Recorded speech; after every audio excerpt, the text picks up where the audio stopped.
Today, we're going to do some homeschool troubleshooting because I've been getting this question a lot lately. Questions along the lines of, I'm realizing that we're really falling behind in schoolwork, or I'm creating this great plan, but the plan isn't actually happening. I never seem to be getting to all the schoolwork that we're supposed to be getting done in a day or in a week or in a year.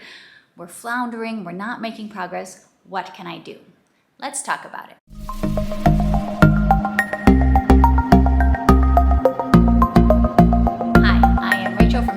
I'm a second-generation homeschool mom and mom to 3 young boys. And this has been one of the big questions I get on this channel recently is how can we move from having a plan and having all this rich learning to implement to actually getting it done in the midst of real life? This is the big question that keeps coming up. And that is because we are homeschooling not in a vacuum, but in the midst of real life.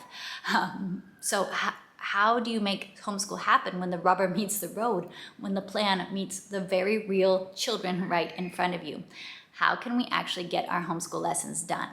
So here I am addressing this topic and giving you some things to think about, some things to implement in your homeschool to help get you on the path to consistently implementing your homeschool on a daily and weekly basis. So the big problem here is when you're homeschooling and you're finding you're not actually teaching all the lessons that you want to teach. This is families who are coming to me saying, I realize I haven't been doing science in a few weeks, or I haven't gotten to history in a few months, or I want to do foreign language, but it's just completely fallen off the table. Or maybe we are weeks or months behind in our math curriculum because it just has not been happening consistently. How can we move from that place to a place where homeschool is happening consistently, where all the things we want to do are actually happening on a regular basis, and our kids are able to make forward progress, the forward progress that they need to be making. So this is going to be a troubleshooting video. And first I want to address, you need to assess, is this a temporary season? Is this a new and different situation? Or is this realistically just the norm for your homeschool? So the difference between this is, did you have a baby 3 weeks ago and now you're like, I'm not getting my schoolwork done at the same level that I was before the baby was born? I fully recommend take a good month off, take your 30 days confinement after a baby.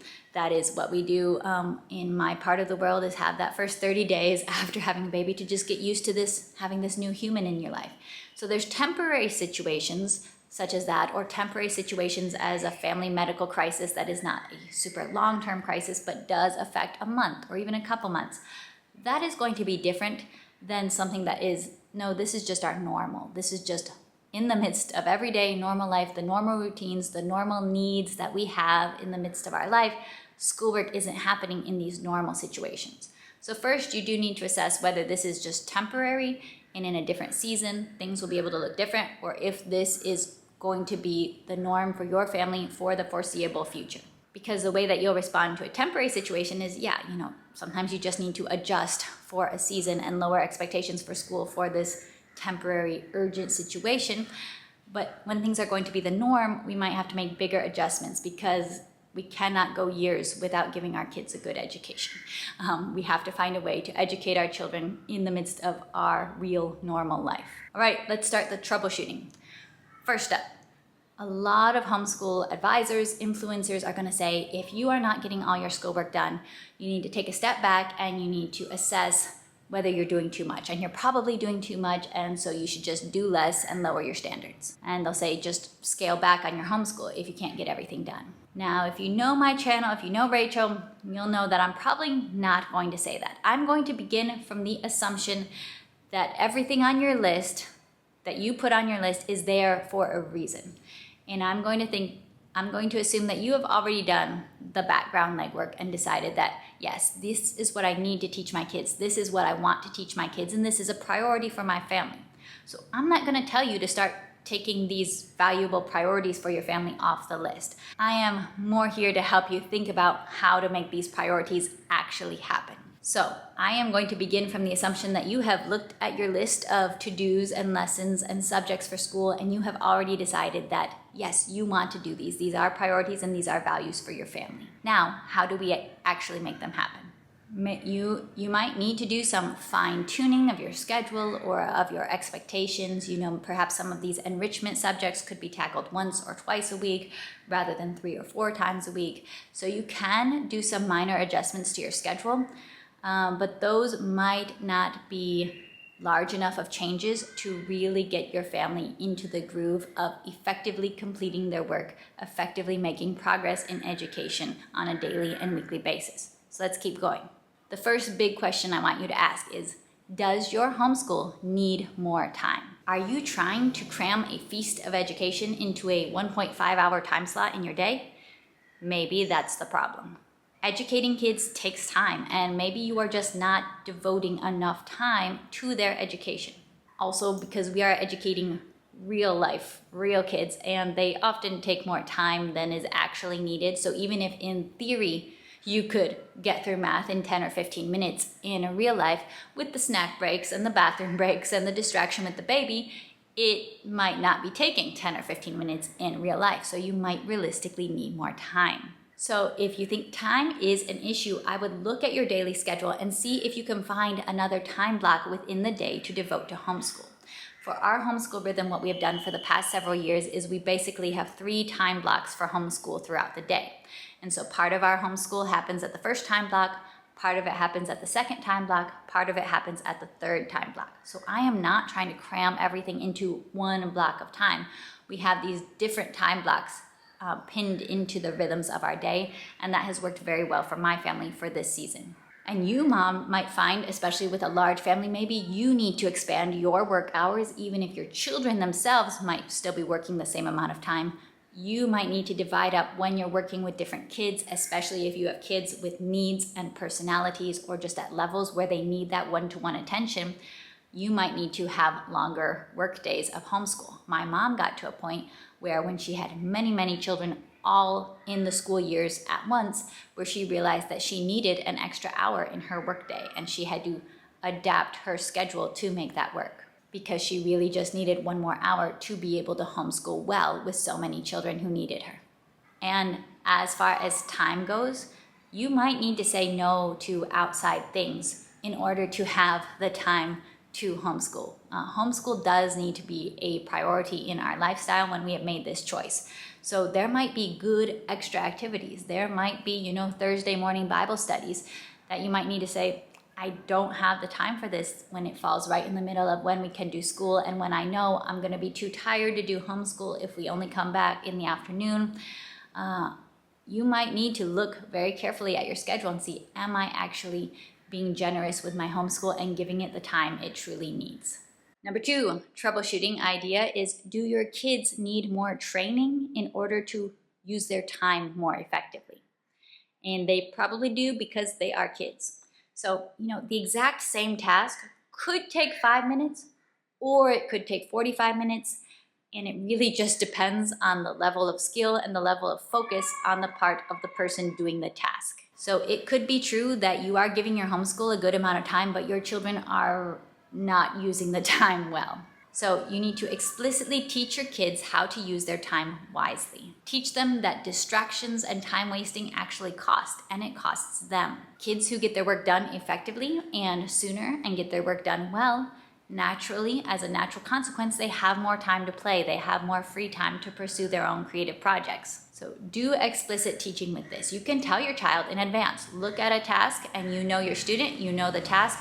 Tell them how long you expect that this should take. You can even use timers with some children if you find that beneficial. So work gradually. This will not all come at once. Work gradually on building the skills to work independently and effectively so that your time, mom, can be spent teaching instead of just micromanaging. And you can implement consequences for children who need to experience some of the negative consequences of working very slowly. That can just naturally mean missing out on fun things that could have been part of the day if they weren't wasting all their time and getting distracted and choosing not to work effectively. Sometimes it's not actually the homeschool and the homeschool routine that is the problem, as it is all the other responsibilities we have and life situations we have that are encroaching on homeschool. Maybe life really is too busy and needs really are too high. So, maybe you have a very high needs baby, a high needs toddler. you need to be realistic about that. The high needs baby, the high needs toddler just is a reality in your life right now. So what can you do to adjust to meeting this responsibility while also meeting your responsibility of consistently educating your school-age children? You might need to decide to, do schoolwork at night, do schoolwork on the weekends, do schoolwork during times when you have additional help from your spouse, when they are home from work and they can manage the baby. You might need to assign certain subjects for your spouse to take the lead on so that they can happen consistently so that you can be taking care of baby. There are situations where you just need to be realistic. I have a lot on my plate right now, so how can I problem solve and fit homeschool into different times or fit homeschool with different people in my life who can help?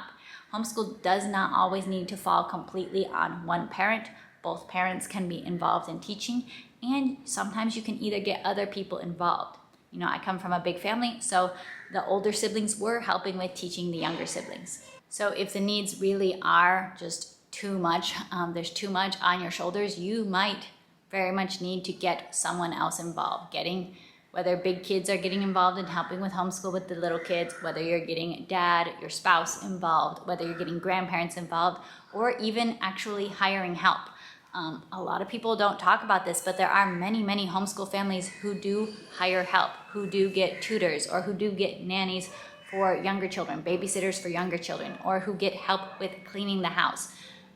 That is definitely something that happens. Not everyone is just out here doing everything themselves. When there's a lot of responsibilities falling on your shoulders, you might need assistance to carry those responsibilities. Number 4, have a plan for partial school days, because partial school days are going to happen, but you don't want them to just kind of happen willy-nilly or happen accidentally, and then you're feeling behind, you're feeling like you're not getting the school that you want to get done.